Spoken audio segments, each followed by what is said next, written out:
Good afternoon. Welcome. Thank you for joining us. This is the Marion City Council work session for Tuesday, January 2nd, 2026. First on our agenda for this work session is a presentation on the 5-year technology strategic plan. Nicholas, Yes. welcome. Good afternoon, Mayor, Council. Nicholas Turbovic, Deputy Director of IT. I'd like to introduce you guys to Jeff Martin and Aaron Provazic from Barry Dunn, the consulting firm that has been working with us over the past several months to develop the city's strategic comprehensive technology plan. Their team has conducted extensive employee interviews across departments, evaluated our current systems, and helped us identify the projects we need to prioritize. They're here today virtually to share their findings, outline the recommendation path forward, and answer any questions you may have. So I'd like to turn it over to them. Thanks, Nicholas. Right there. Welcome. Thank you so much. We can go ahead and advance the slide. We'll start our presentation. My name is Jeff Martin. I was the project manager for Barry Dunn, and as a project manager, I worked with the project team on developing the project deliverables, maintaining the project schedule, and working with our stakeholders to develop the technology plan and understand the long-term technology planning needs for the city. And I'm joined by my colleague, Erin Provazic, who I will hand it over to for her introduction. Thanks, Jeff. As he said, my name's Erin Provazic. I'm a senior manager here with Barry Dunn, and on this project, I have served in the role of engagement manager. And really, that just means that I've been right here alongside Jeff as we worked with the city to assess the current technology environment and help build a plan for the city's technology future. So with that, you could advance the slide and let's talk about the project we worked on. So we had 3 main phases, actually 2 primary phases with this project. The first one we called phase 0 just because it's good project management. So we made sure that we planned things out, identified stakeholders, the departments that we would be working with, making sure that everyone understands what deliverables will look like, the approval processes for those, just good governance over the execution of the project. So as we moved into phase 1, which is discovery and assessment, that's where we did just that. We discovered what the city's technology environment looks like, and we assessed it. We gathered a whole lot of information through documentation requests, and we reviewed that. We had a survey that went out to all technology users, so that pretty much is all city staff. We held interviews, so an initial kickoff, just kind of describing what we were doing, what we were going to be asking, and interviewed various stakeholders across the organization to identify some of the current activities. Technology helps them do their jobs every day. And that is both internal processes and external facing technology solutions that they're using. We assessed all of that and wrote it up into a report called the Current Environment Assessment Report. That report actually concluded with some challenges and opportunities for improvement that we used as kind of the foundation to move into phase 2, which was the strategic planning phase. From there, we developed collaboratively with city stakeholders the projects and initiatives that we proposed that the city include in the plan. At the same time, the city also came up with ideas for projects and initiatives to include in the plan.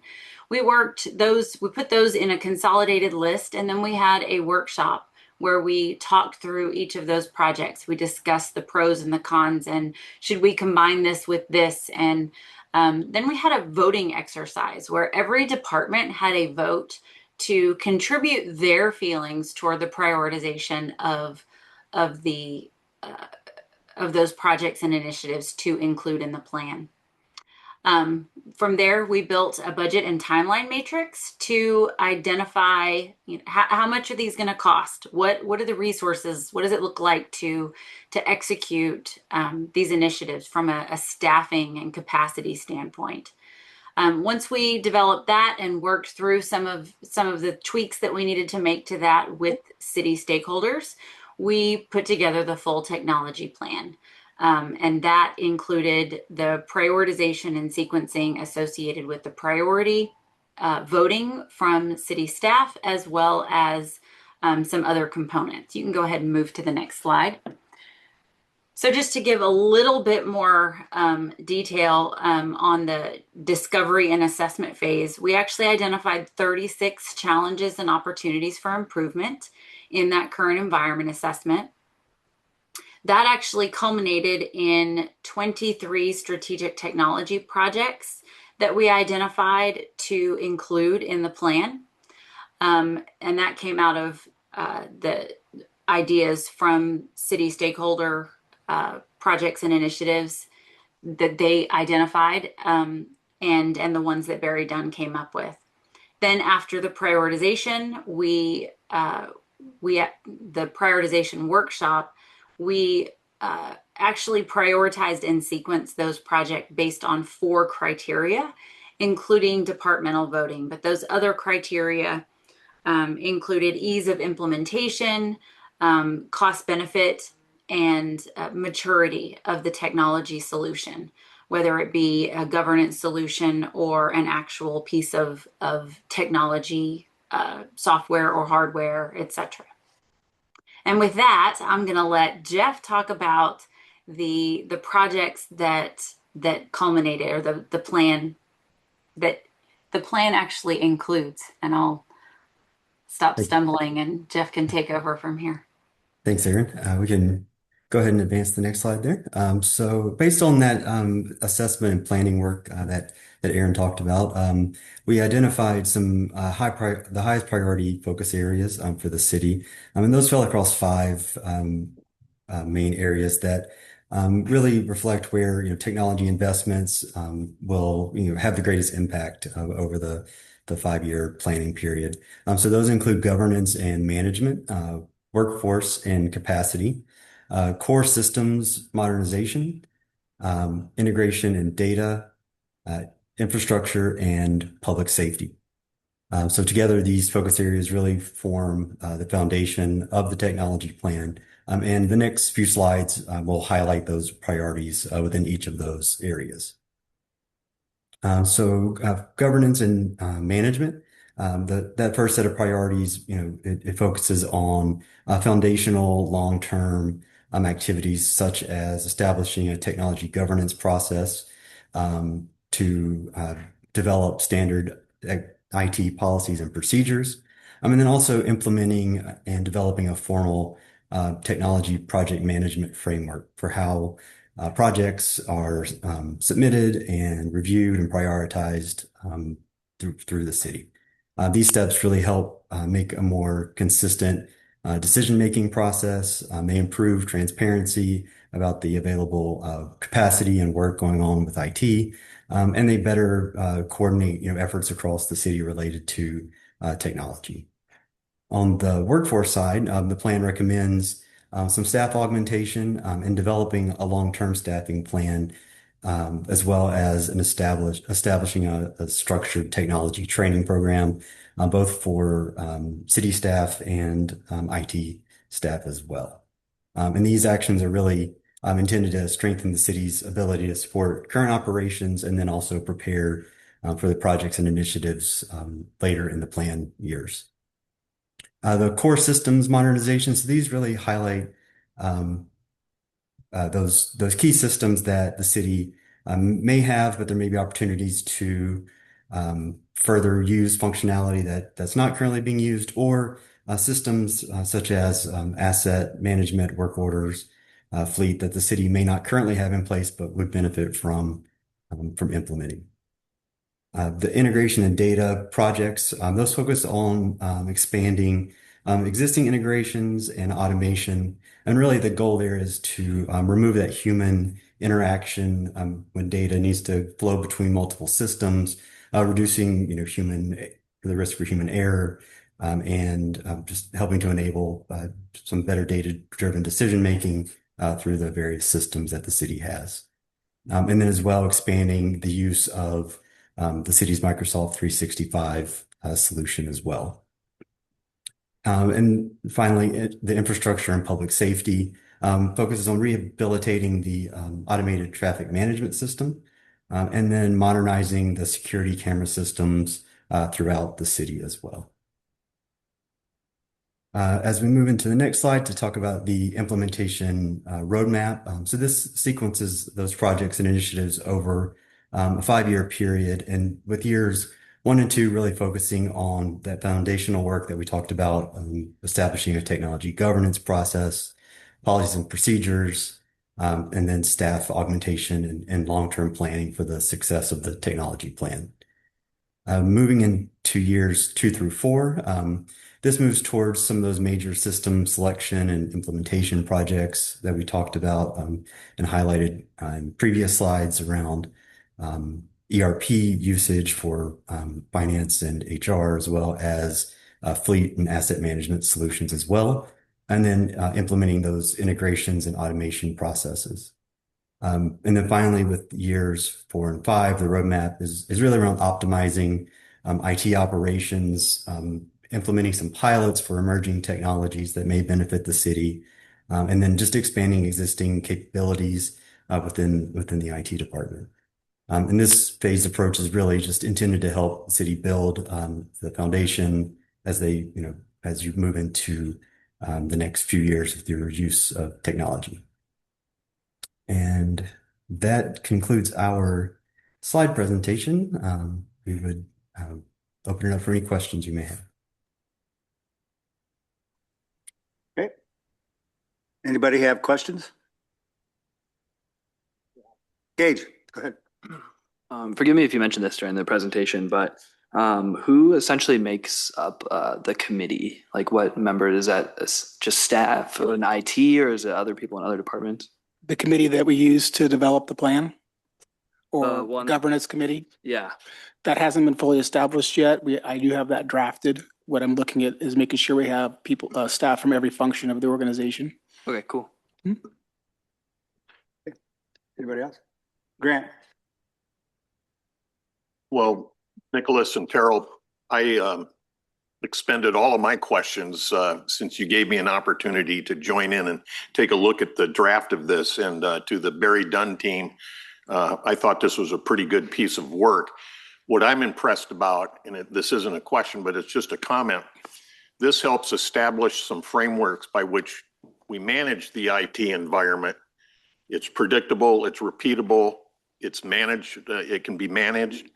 And that will, I think, better inform our go-forward CIP determinations as the work unfolds within this framework. So that was the real value that I thought was coming out of this, is just the structural discipline that this gives to us. So for everybody that got involved with this and had input to the development of the plan, this mission accomplished, I guess is what I would say. I've got 2 questions. First question, obviously we're talking about some new software throughout these 5 years, a new ERP system. So is the training for the staff for these new systems, is that included in the cost estimates?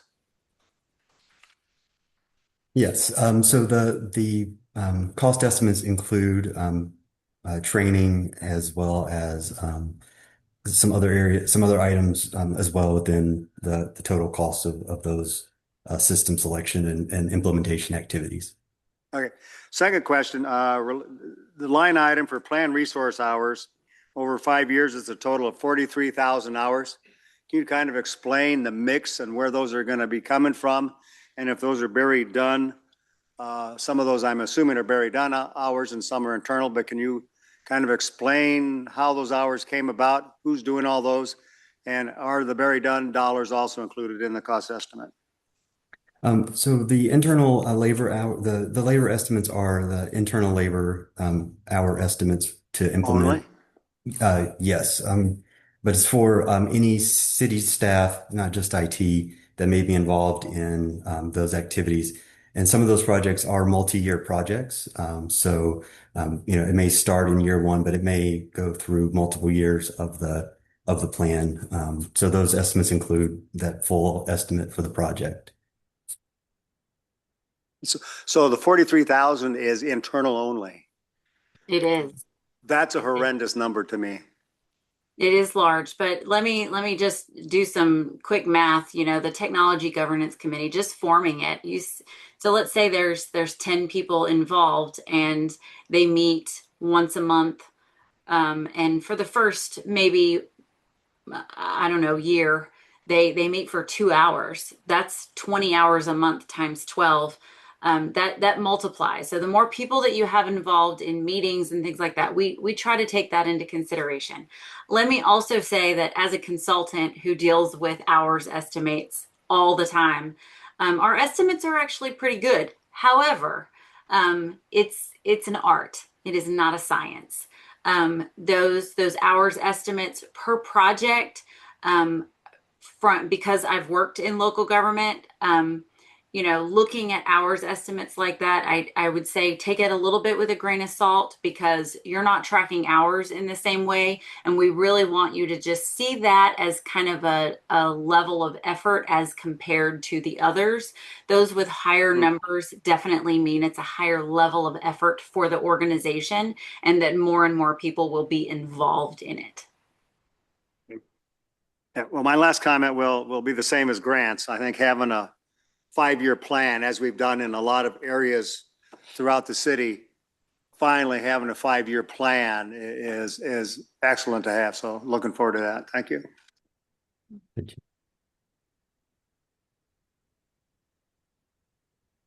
Anyone else? Anything else? Mayor, I would just wanted to add that I really want to thank Grant Harper for the time he took to look into that document. It was a daunting task to ask of someone, so I really appreciate that. He loved it. Thank you, Councilmember. I think he said he enjoyed it. Get in the candy shop. I expect he enjoyed it. Thank you all. Thank you. Thank you. Thanks. Next item is a presentation on the 2026 holiday lights. Beth? Mayor, Council, I'm joined here with Jill and Tom for this presentation. Really, there's two parts to this presentation. One's going to be a follow-up with the work the Leadership in Action class has been doing. And then part two is also going to be just presenting the framework for a visioning project for the holiday lights for the years to come. As a follow-up, some of the ideas from the last meeting sent to City Council, the Leadership in Action class looked at the gateway as an opportunity for enhancement in developing a lighting package that really adds something from a signature consistency with what we're doing throughout the rest of Uptown, but creates that cohesive look. As part of this project, it's going to be putting in 12 snowflakes that would be set across on both sides of the bridge. These are similar snowflakes that are within the Uptown area. The Leadership in Action class was able to raise the funds to really cover this whole cost for this project. We are looking for council, just following up with council, making sure that things are all funneling through council, as this will be in addition to the holiday light plan. The additional request for the 20,000 hotel motel dollars would be to use those funds to help replace some existing lighting. We've had the banner enhancers on 6th Avenue, and Tom can attest, these lights are nearing its end of life. They are becoming frail, brittle. We've had them for almost 10 years now. We're looking to update that with a similar snowflake that we have up on 7th Avenue, little bit smaller in size, but would be able to fit in its current in the current format for easy installation. We would be looking at this as a two-phase project, being the first year to be able to replace half of them and then phase out the other half, being able to utilize the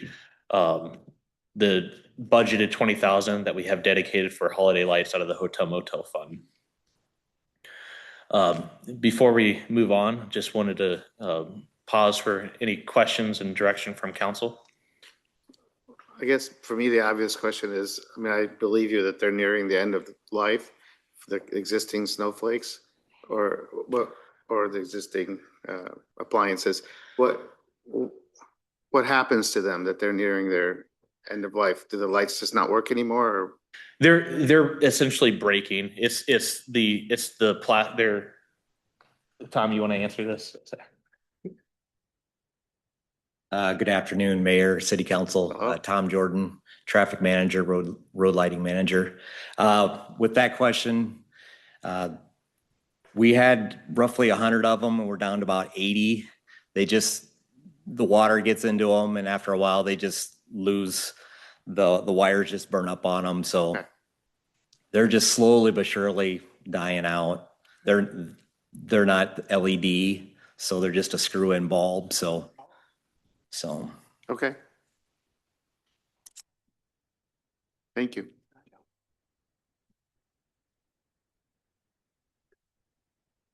Any other questions before we move on? Oh, go ahead.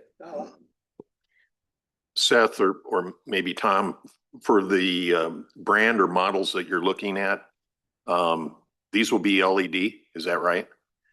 And yes, they will be. So what is,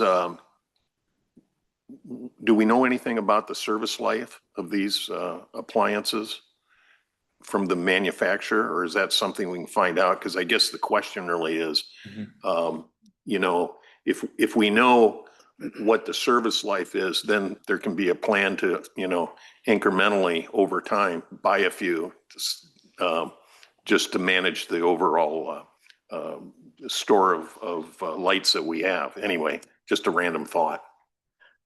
Yeah, so to answer the first part of the question, well, we could follow up with the manufacturer to see what their estimated years of life, and that is the intention of the part two, is to have a replacement plan as part of that. One last thought came to mind too, is there any specification relative to wind loading? What kind of wind velocities that these can withstand? Because sometimes in the winter, we get pretty brisk. That's a great question, isn't it? Yeah, it is. But I actually asked that same question. Unfortunately, we don't have no structural engineers here, but with the banners on there, they're saying that the wind load's worse with the banners than it would be with the snowflakes, because the snowflakes, the wind just goes right through them. That makes sense. Okay, I think those are the questions for now. So do you have more? Yeah, and I'm sorry, Kim has a comment. Yes, just from my experience that I've had with Christmas holiday lighting, these typically have a life of 10 to 15 years. We get more out of them because it really varies on the weather, the winters that we have, depending on wind, the sunlight, all those different things. Because the other things that happen with these is that the bulbs also turn yellow and they become brittle, and then they start breaking. And that's why the electrical lines that come through, that's what happens to them. It really is based on, and how long we have them up too. So there's a lot of variables in that. To your point though, is having that budget to replace them periodically, whether that's 10 snowflakes or, 15 at a time or whatever, but having that budgeted is an important piece to Uptown for sure. Thanks for that. Okay. So just from consensus, council's good with moving forward with this hotel motel request. Okay, so you're looking for consensus on this? Yeah. Right now? Yeah, direction. Okay. Will there be a vote or just a consensus? Just general direction if council's good with this. Is there anyone who is opposed to proceeding in this way? Like it? Problem? Good? Okay. All right, I think we have a unanimous consensus here. Awesome. And for part two, really, this is the work that Jill and I are working together on. This is a master lights plan as part of the SWOT analysis, and also as follow-up, was developing a vision for the next 10 years for the holiday lights. Really what we're looking at, the goals is to have a 10-year plan, expand to the whole community, but also create a plan that's has a phased approach, establish those replacement and life cycle programs, but then also make sure we're identifying the funding and also installation models as not just looking at staff time, but potentially contracted if necessary. For these next steps, we will be joining in June. We're looking at a visioning workshop, pulling in past members of leadership and action class. Really this is to, with the ideas that we've already created, but just to be able to generate ideas and establish community priorities, identify signature opportunities and locations. We will take those ideas and have staff view them as far as really looking at it from a technical side, having different departments to be able to review and help develop that operational and cost framework. We will then take funnel everything through council, report back to council to be able to share that vision, share those priorities and framework, and then see if there's any feedback or general directions for the next steps of this planning process. Okay. Is that it? Any questions, anyone? I think that sounds like a great process. I appreciate it. Go ahead. It's really quick. No, yeah, I agree. I think it's a great process. Just looking at it, when it comes to like the ongoing leadership and action classes, maybe this is a question for Jill. Where do they still kind of fit in when getting to generate like the ideas and get to pick a project? I think that's such a valuable part too of the class. Yeah, I think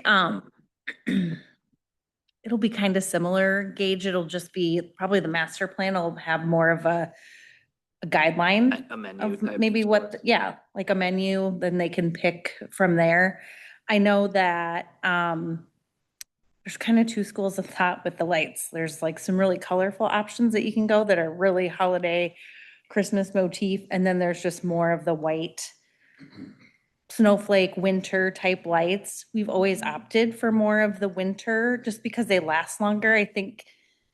I know residents are more tolerant of lights after Christmas if they're a not, little yeah. bit more on just the plain white side versus you have candy canes and Santas out there. They want them down the day after Christmas. So they just last a little bit longer if they're more neutral. Sure. No, that makes sense. Thanks. Okay. Oh, and just general comment, I guess one of the things that I would present for consideration as you go through this process of coming up with the menu is to consider expanding outside of uptown, down 11th, up 10th Street. We have several areas that have the new light posts that would accommodate these fixtures and just sort of, take the holiday and winter cheer to other parts of the community. I think, this is definitely one of the things that has given Marion such positive reviews and positive sentiments from the region, not just from Marion. And it'd be great to, over time, see it expand to other parts of the city. So, but just the one person's view here. So, but I appreciate your time and all the work on it. Thank you. Thank you.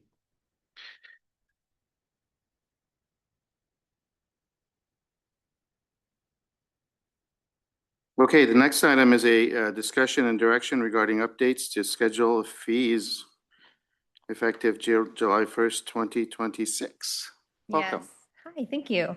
Good evening, Mayor and Council. I'm Stacy Vigil, accountant for the City of Marion, and tonight I'm going to walk through the proposed schedule of fees amendment that would take effect July 1st, as Mayor had mentioned. I'd like to start with a little background on how we got here. Back in 2023, Finance began a citywide review of departmental fee schedules. As we worked through that process, we discovered that some fees hadn't received a comprehensive review since 2005. Over the last 3 years, departments have worked together to review these fees, compare them with surrounding communities, evaluate cost recovery, and consider operational impacts. Throughout that process, Council has provided feedback and direction along the way, and I'm happy to share that all departmental fee schedule reviews are now complete.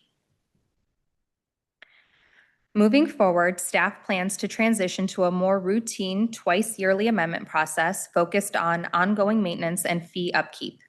This may include items such as inflationary impacts, annual labor and utility rate adjustments, and seasonal programming updates. Finance will present the overall schedule of fee amendments, with departments assisting in discussions relating to policy, larger impacts, or operational changes. We'll start with a few administrative updates. Many of these should look familiar as they've already been discussed previously. I'll move through them fairly quickly, and we can pause for questions as needed. Public Works is proposing establishing a standard overtime labor rate of $75 per hour. The proposed rate reflects the highest overtime rate currently paid within the department. By establishing one standard overtime rate, staff will reduce the administrative time currently spent researching individual employee overtime rates for each incident. This proposed rate would also apply to engineers completing private inspections outside of normal business hours. The police department is proposing updates to security and extra services to remain competitive with surrounding agencies within Lynn County. These updates help keep Marion's rates aligned with surrounding agencies and better reflect the current cost of providing these services. The proposed rates will increase security service fees from $93 to $95 per hour for Iowa football games, and from $61.20 to $75 per hour for other security services. These adjustments have been incorporated into the department's budget projections for fiscal year 27.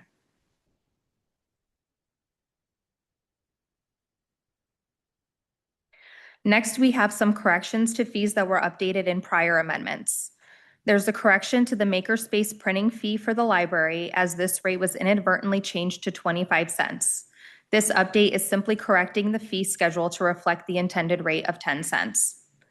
We also identified a clerical error in a previous amendment. The intended street closure fee was $1,000, but the adopted schedule incorrectly reflected $100 due to a missing zero. This update simply corrects that error. I'll take a moment to pause for any questions there might be so far. Questions? Perfect. Okay.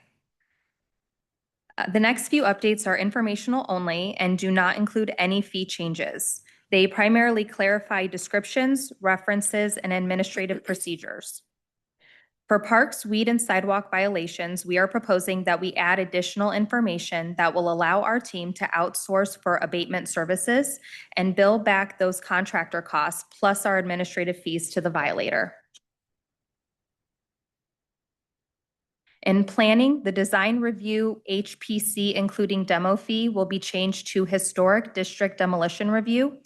During staff's review, it was determined that this fee specifically relates to Chapter 173 in the code, and this updated description more accurately reflects that review process. Staff also made several housekeeping updates to code references throughout the planning fee schedule. The utility rates shown here were previously reviewed during the fiscal year 27 budget discussion and will be included in the schedule of fees amendment to align with the new fiscal year billing cycle, which begins July 1st. The proposed monthly utility rate increases are relatively modest and include the following: an increase of 15 cents for sanitary sewer capital, so that's just the portion that goes towards projects like slip lining, an increase of 50 cents for sewer service charge, an increase of 15 cents for stormwater service charge, an increase of 10 cents for stormwater ERU, and an increase of $2 for urban forest. There are no proposed changes to the base garbage rate or the sewer variable rate at this time. This example illustrates the estimated bi-monthly billing impact residents will see as a result of the proposed utility rate increases. Overall, the impact is approximately 3%, which aligns with the assumptions previously discussed during the budget process. And this example illustrates what the increase would look like on a typical residential utility bill. Again, this should all be a refresher. As council may recall from the discussion last December, staff proposed a $300 initial inspection fee to achieve approximately 25% cost recovery for commercial fire inspections. Here's that proposed fee schedule. Along with that initial inspection fee, the structure will change from being non-cumulative to cumulative, meaning that fees will accumulate with each additional reinspection instead of being a flat charge. So before we move on to the amendments that require council direction, let's pause again for any questions. Questions? Fantastic. Okay, so at this point, I'd like to invite Deputy Chief Hansen to discuss the proposed fire fee updates.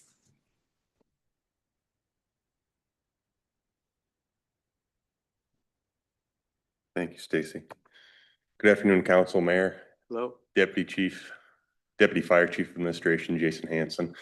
I'll move into the slide here, but before we look at the slide and go over the slide, I'd like to provide just a little bit of background and previous history. As Stacy said, this schedule is presented in December. Councilman Uneman was prior to your seat, so I'd encourage you to look at the recording and maybe the agenda from December 2nd. If you have any questions or follow-ups with that, I'd be happy to discuss that with you moving forward. As a reminder, our proposed changes originate from a cost allocation study provided by our finance department, which found 80% of our prevention division funding is subsidized by single-family residential taxpayers who don't receive commercial inspection services. Additionally, at that time, council had showed interest in a potential scalable fee schedule. That's been heard, but we simply do not have the data to provide that currently. So we'll work in that direction in the future, communicating with council and review that with our annual fee schedule to see if that's something that we can maybe implement in the future. The reason for tonight's policy discussion originates because Marion Independent School District asked if educational facilities or nonprofits would be omitted or provided with a discount based on current effects of taxation to their facilities as well. The proposed flat fee was a starting point, realizing all businesses are inspected on a 1 to 3 year rotation based on occupancy classification and risk. Assemblies and educational facilities are some of our largest and most time-consuming facilities to inspect. Additionally, they typically require more follow-ups and re-inspects than some other businesses. Chief Fagan's been in communication and collaboration with the schools recently and has ensured that our staff will include the superintendents when scheduling those inspections, supporting them to provide management controls prior to inspections being completed. I've reached out to 6 of our comparable communities. Cedar Rapids, Johnston, North Liberty, and Urbandale have responded and have provided that they do not provide allowances for educational and nonprofit occupancies, that their fees are charged the same across the board in their communities. So looking at these slides, this wonderful slide that Stacy put together for us, thank you. Option 1 is basically eliminate, as far as the policy discussion is concerned regarding educational facilities, is potentially eliminating the initial inspection fee, removes the upfront fee, but would retain the late fees for multiple re-inspects. Option 2 is implement the proposed fee structure as discussed in December. And option 3 would basically eliminate all fees, remove all inspection-related fees, with no direct cost recovery of the program. Staff's recommendation at this point would be to go with option 2. Initial inspection fee remains. Late fees apply for non-compliance and supports cost recovery. Ensures the cost recovery and maintaining consistency across the board. So I would open up with council discussion or comment. Questions or just any thoughts? Go ahead. I know that our schools and our nonprofits are some of the largest ones. And they take up that time, but I just have such a hard time when we're acquiring fees off of those who have the least amount to pay it with.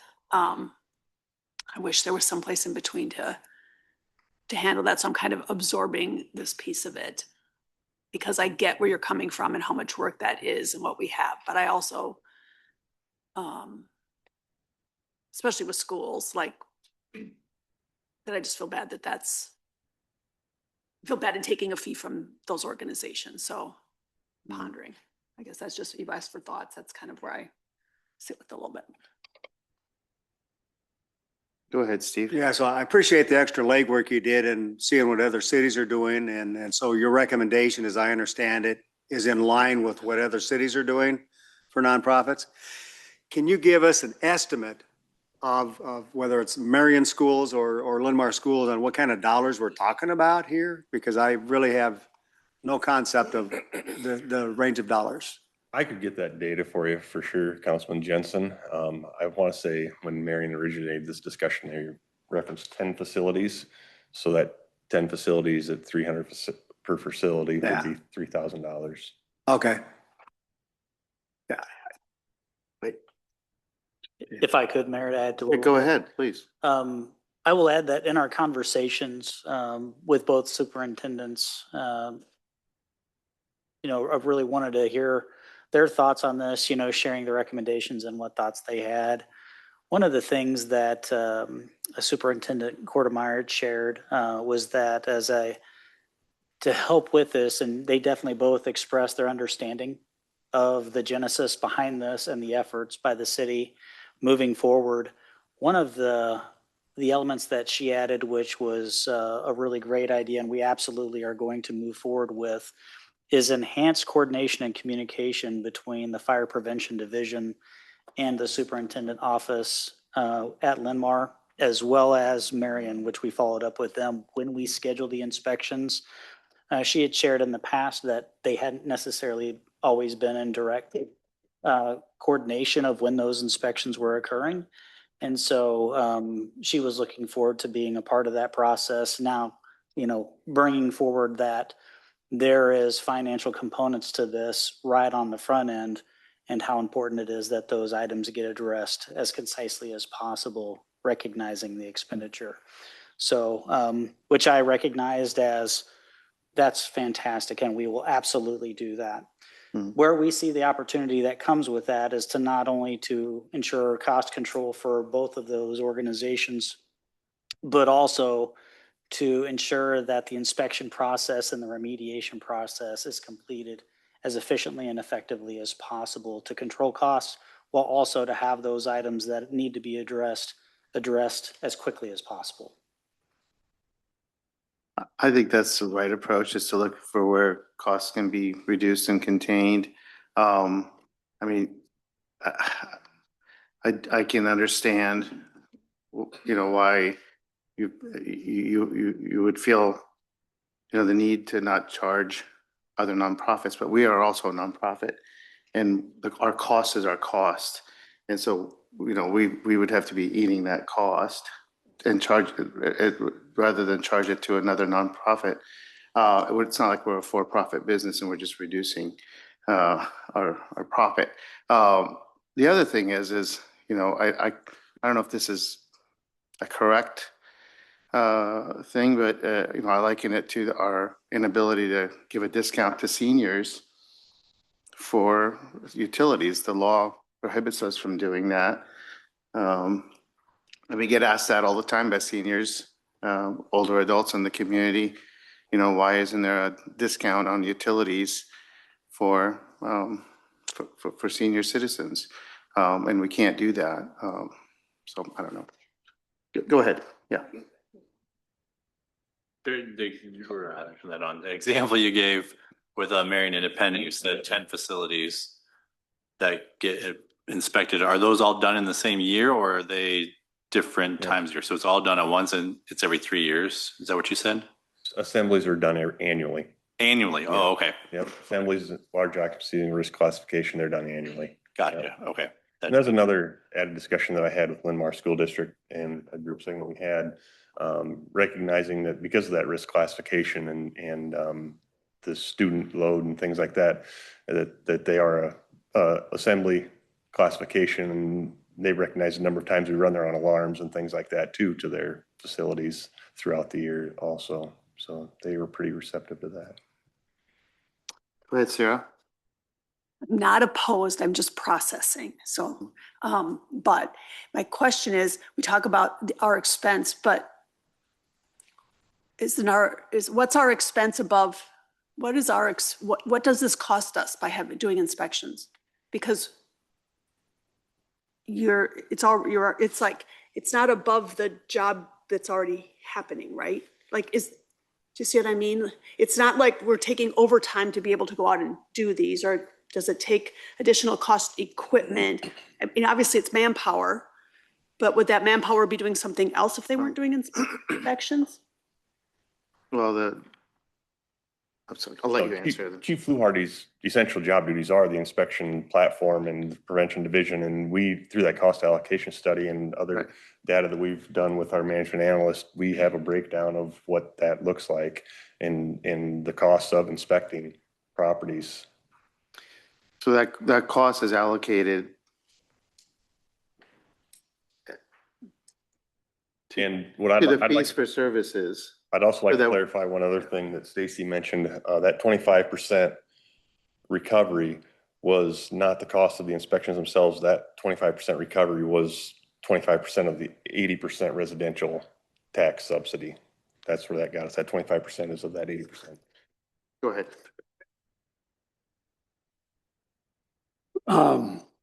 So Councilman Menser, this is being presented today. The vote for this would come next round of council meetings, correct? Not Thursday. Amendment, yeah. Would come next round. So in 2 weeks. So you've got time to process. One thing I was going to ask Chief, when we went through this, I remember a slide where we kind of showed the different options of what that cost recovery was. Does that get to Councilwoman Menser's question, if I'm remembering correctly? Yes, sir. So we provided several options based on a percentage of cost recovery of the inspection program. Mm-hmm. And that ranged from 10% up to 100% cost recovery. That's right. And we did have a recommendation and ultimately looked for some direction. And that's the genesis behind the $300 fee, was as a step towards working towards the reduction of the public subsidy of this, particularly recognizing that 80% of the taxpayer dollars that comes in is coming from single family residential buildings that don't receive the inspection service. So recognizing the subsidy and then working to reduce that over time. Chief, sorry, thank you. Two follow-ups on that. One, do you recall what the percent, and I guess let me start with the second thing. We'll recirculate that slide deck for the council so you have that as you process it. But do you recall off the top of your head where we landed in terms of the chart that staff had put together? Yes, as far as the options, Ryan. Yeah. Yeah, the options ranged. I think it's on here. Is it? Yep, there Okay. it is. That's the Yeah, slide. so they ranged from, our current, which is less than 1% cost recovery, up to, working up until 80%, just over 80% on the initial inspection fee, working towards the reduction of that subsidy. Okay, so then jumping out of the nonprofit, or I guess nonprofit schools, and just in general, as we're looking at all of these, how does this compare with our neighbors? For large businesses, for all of the fees and the cost recovery, and our nonprofits and et cetera? Yes, so that was a part of the analysis that went into this as well, as far as the recommendation. Cedar Rapids charges $150 an hour for their inspections. We discussed the consideration of a hourly rate for our inspection processes as well. But based on the way that our inspections are conducted, utilizing both on-duty operational fire crews, as well as Chief Lou Hardy and our supplemental inspectors, as well as our new software service, right now that is not a good strategy for us to use because timekeeping would be difficult to do because operational crews get disrupted during an inspection and then they have to come back. So starting the clock, stopping the clock, as well as the software system, the timekeeping mechanism is still something that we're looking to improve in the future. That is a consideration as we're moving into the future, is a time-based inspection as well as the size of the occupancy consideration. That was some direction that we had received from council for some of the larger buildings that are very lengthy to inspect. And as Chief Hansen had shared, right now for this next fiscal period, we don't believe that would be a good strategy for us at this time, but we are looking for an opportunity to incorporate that in the future as a modifier to cost recoveries for some of those larger buildings that are more. And we're getting more and more of them, so. Yes. Yeah. Any other? Go ahead, Steve. Yeah, I'll just make two comments. One is I think this is just one of the first discussion in the area of trying to recover and charge for services. We're seeing other cities doing things much different than they've ever considered in the past. So I think going forward over the next several years, we're going to see a lot more about how to recover the cost for the services that we do provide. Related to the nonprofits, I know our city manager has had discussions with the schools on looking at more collaboration. So I believe as a result of that, there may be more opportunities on how we charge each other, how we work together. So I think to me, that's also another positive direction. So to me, I think it's appropriate that they pay for the services that we're providing. And if they provide services for us, that ought to be figure out the appropriate rate for that as well. So. Anyone else? Go ahead. Thank you, Your Honor. Sorry to add to lengthen the conversation, but one thing that when we were talking about this through the budget process back in December, one thing that was known but was still unknown at that point was the impact of property tax legislation. We now know that something has been passed. Finance is still going through the process to try to analyze and understand the impacts. So to Councilman Jensen's point, I would imagine that more communities that are subsidizing this, the property taxes are subsidizing this service for individual businesses and whatnot. I would imagine that as communities start to understand what those impacts of the property tax dollars are going to be, things like this will likely change with other communities.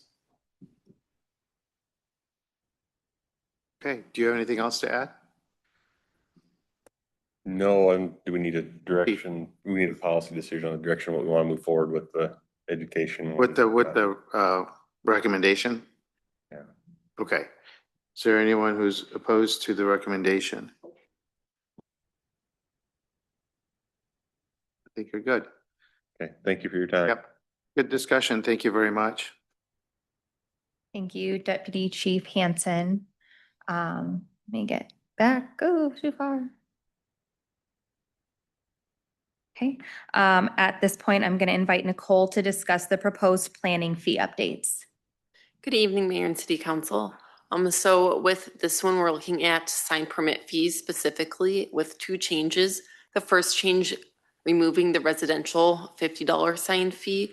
Our sign code was amended and adopted newly back in August of last year. As we've been utilizing our sign code and after these fees have been put in place, we came to realize that any sign that as a resident may use on their property fall under categories that don't require a sign permit. So that application fee for those is kind of a moot point. The other one would be re-clarifying how we charge for the sign permit fees for those commercial applications. Right now we have some sign companies that submit one sign permit with all of their signs listed. So if you've got two wall signs and a monument sign, they're all on one application. but a different sign company might submit 3 separate sign permit applications. So we want to make sure that we're charging everybody equally on how that's being determined. So by adding the wording per sign category, we're looking at freestanding signs as a category and then building signs. And that's how our code is split up. So no matter how they may submit their paperwork, we're able to calculate the same amount of fees no matter which sign company a company had chosen to go with. Questions? Okay, does that make sense? Thanks, Nicole. Thank you, Nicole. Lastly, I'm going to invite Allie to discuss the proposed ice loop fee updates.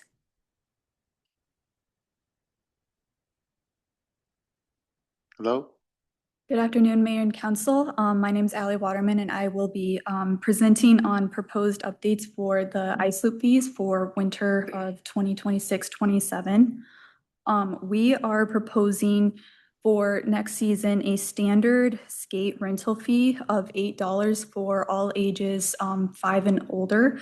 Those skaters 4 and younger will be free for skate rentals. And then any individual who owns their own skates and brings them, they will not be charged for those. The reasoning behind this is based on comparable or research done on comparable facilities across the Midwest, and is also based on results from our postseason SWOT analysis that was done back in March. And the goal with that is to just simplify the communication and keep the park open to all skaters. We are also looking to implement a private rental party package up in the mezzanine inside the depot. That would include a 2-hour rental block for $200 during our regular public open skating hours. The guest capacity up in the mezzanine would be 24 people. And then included in that package would be 10 free skate rentals and 10 free hot chocolates from our concession stand. There's a couple other items that we're looking to implement for next winter. Those would include opening the skate shack for skate rentals on Wednesday and Thursday nights from 5 to 8 p.m. That would add an additional hour of, or an additional night of skate rental operations. And then also looking at increasing the price of hot chocolate from $2 to $3, and then working with other local businesses to increase our offerings in the concession stand. With that, I'll turn it over to any questions you might have. So just so I'm clear, you would just get rid of all admission fees? Was that what I saw? Yes, Okay. They will be combined into just the skate rental fee. I see. Okay. So that was the reason for increasing the rental fee. Yes, yeah. Okay. Questions? Go ahead. In working this proposed fee update, did you do a comparison of the proposed rate against the number of users of the ice loop this year? Yes, yes. So we did do the math on that. We had 5,515 skaters last year. So with the proposed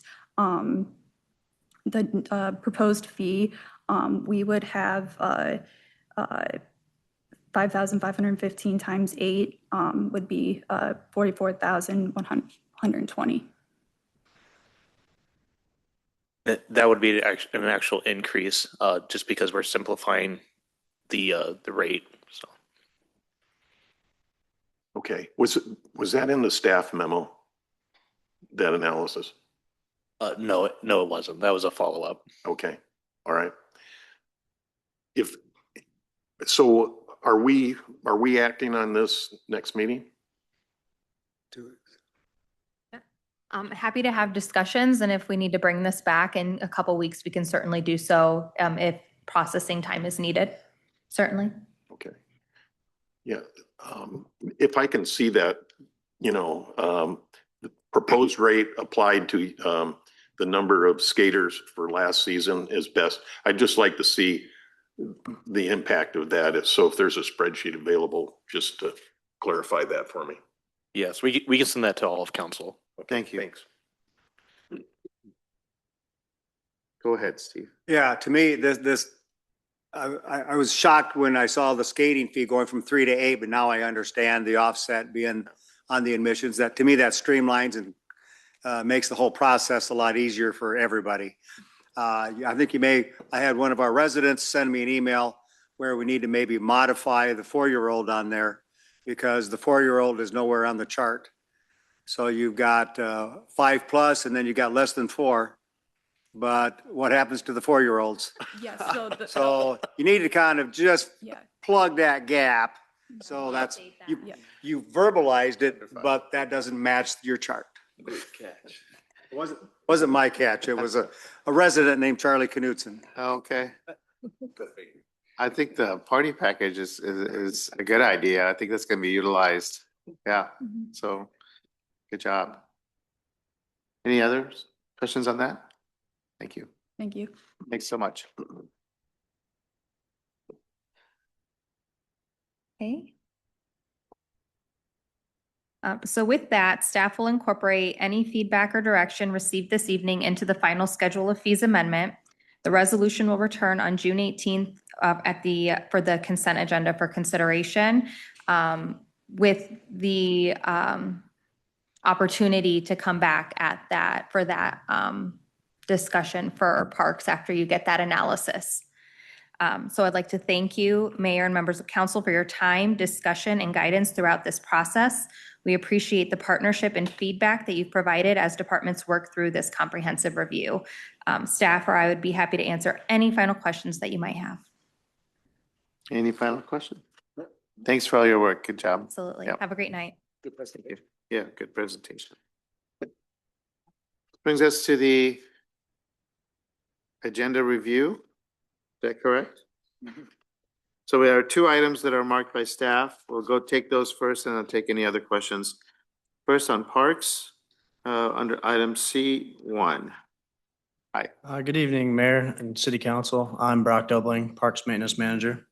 I'm here to give you a little background on the playground replacement at Gill Park. As you can see here, this is the 2020 master plan that we've been going off of for planning this project and replacing the playground. I wanted to give a little bit of insight on the community engagement that we did. So starting off, we went to the city showcase and we set up a display or a booth with some display boards that we had multiple playground features and playground styles. And we had the residents and their children choose what they liked and didn't like out of all those display boards. And we got a lot of feedback from them based on those. And some older residents. Yeah, certainly. And with that, we took the feedback from the showcase and sent that to Bullen Recreations, and we had them put together 3 different playground styles and 3 different options. Those included an all-inclusive playground, a tower playground, and also like a Ninja Warrior course style. And we took those designs to an open house at Lau Park for the Gill Park residents of the neighboring area of Gill Park. We had them choose which concept or which option they liked, the color that they wanted to see, and then give us any feedback, good, bad, or indifferent for the project there. From the open house, it turns out that everybody liked the all-inclusive playground. So sorry, I just lost track.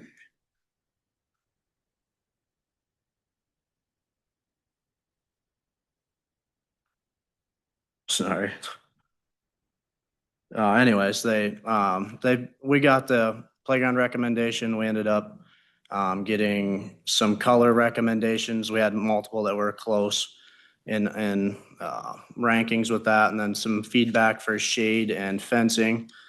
And with that, we put together 2 revisions for park board to review. of the option one, the all-inclusive playground. And we ended up going with revision one. Park board decided on the city themed colors, and then to move forward with the fencing and the shade. What we're looking for tonight from you guys is recommendation to proceed with the selected playground concept, include the shade and fencing, and then utilize the city branding colors.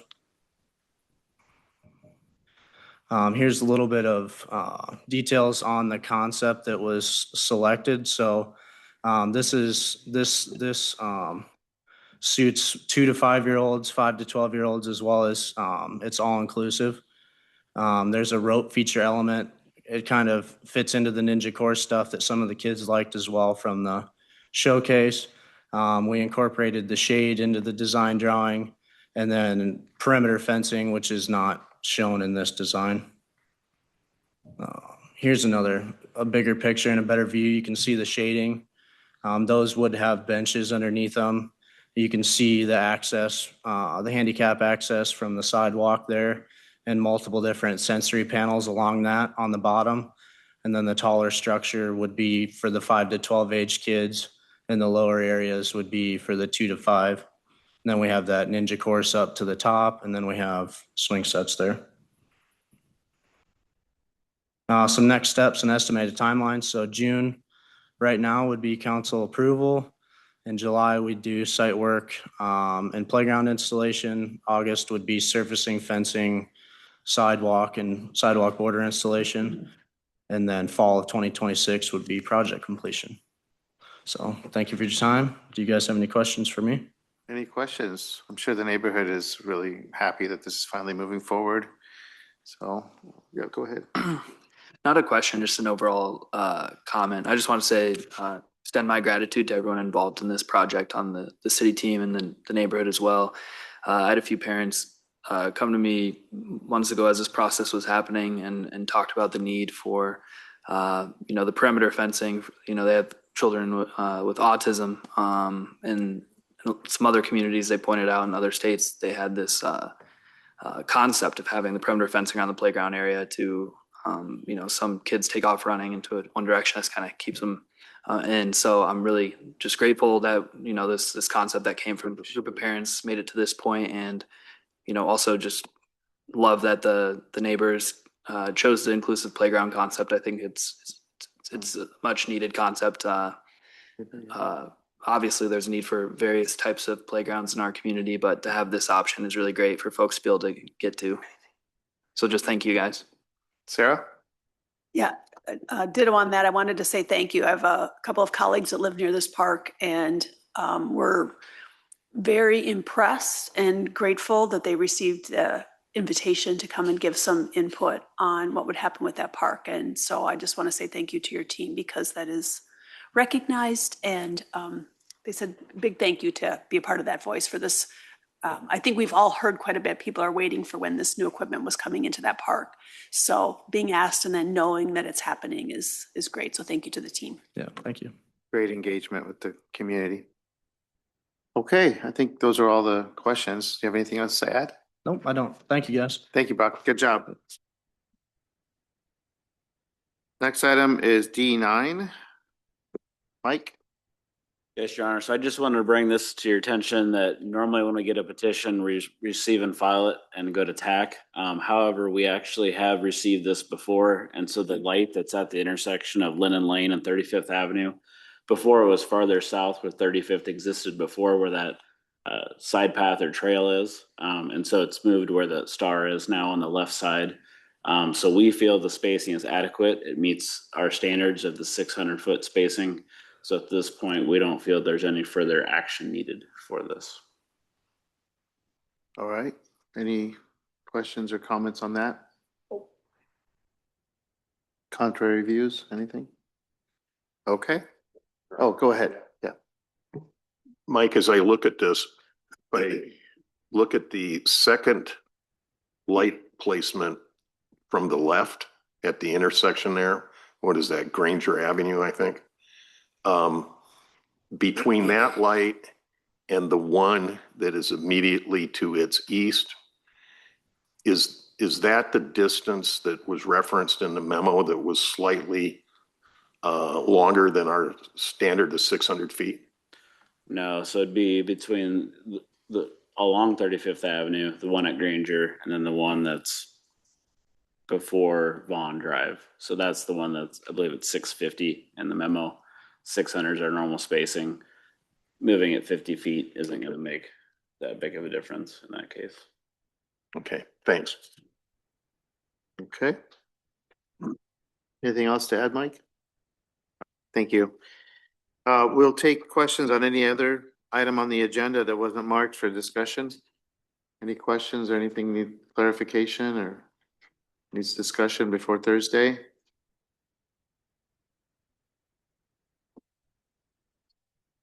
Okay, that brings us to the closed session. Mr. Bryant?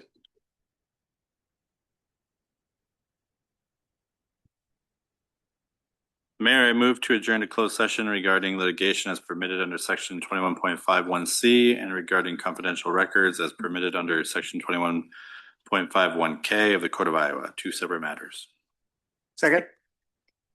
Been moved by Councilmember Brandt, seconded by Councilmember Jensen to adjourn to closed session regarding litigation as permitted under section 21.51C and confidential records as permitted under section 21.51K of the Code of Iowa. May we have the legal counsel's opinion, please? Thank you. I have reviewed the subject matter for both closed sessions, and it is my opinion that it would be appropriate to go into closed session under those code sections. Thank you. Any discussion before we vote? Roll call, please. Mr. Miskman? Yes. Mr. Uniman? Yes. Mr. Jensen? Yes. Mayor Abu Osley? Yes. Mr. Brandt? Yes. Ms. Menzer? Yes. Mr. Harper? Yes. Thank you for joining us. We are now adjourned to closed session. We'll see you on Thursday.